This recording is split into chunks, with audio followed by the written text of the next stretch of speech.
We've got ESPN senior writer Gab Marcotti right here with us. Gab, good to see you. Okay, so people are very interested, obviously, in Argentina beating Algeria 3-0 last night. So what are the standout moments?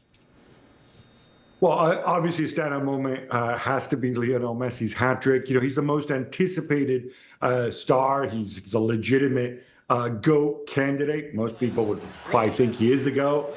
And what does he do?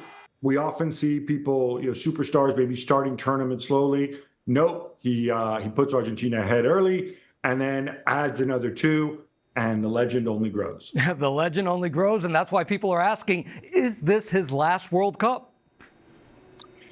You know what?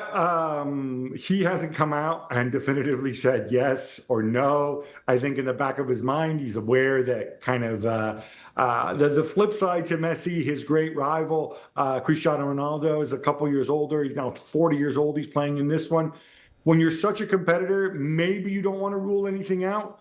He's certainly still performing.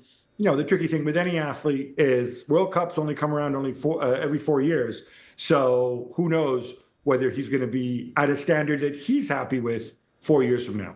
Gab, a lot of people are also searching for Kylian Mbappe's goals record and how it compares to other goalkeepers or other goal scorers, I should say, the best ones of all time.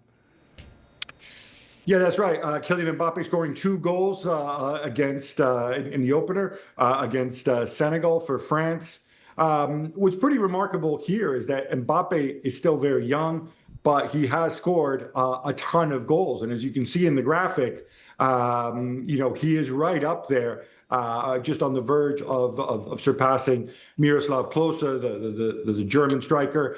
What's pretty remarkable here is right there alongside him, Lionel Messi as well. So it's entirely possible this all-time goal-scoring record could change hands several times in the course of this World Cup, which is pretty much unprecedented.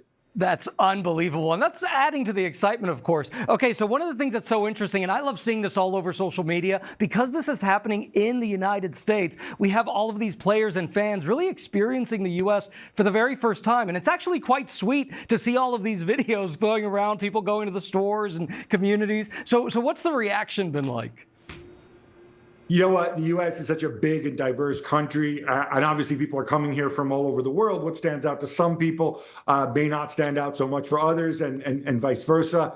I think certainly what we're seeing is some of the early reactions. People are just wowed by the distances. People are wowed by the fact that, contrary to what some people think in other parts of the world, soccer may not be the #1 sport in the U.S. or even the #2 sport, but this is a big country, and there are a heck of a lot of U.S. born and bred soccer fans, as well as those maybe who are second generation, third generation from different communities around the world. I think you can legitimately say that, it's not just a soccer nation, but this is also a soccer nation. And I think that's a little bit of the discovery for some of these fans who are coming here. Maybe not, the ones we just saw there from Mexico because they're next door, but the ones are coming in from far-flung parts of the world. Well, I love seeing these first-timers really experience these things. And for the first time, they're showing us the things that we take for granted, they're in awe of. And I love that. Gab Marcotti, thank you so much, my man. Appreciate it.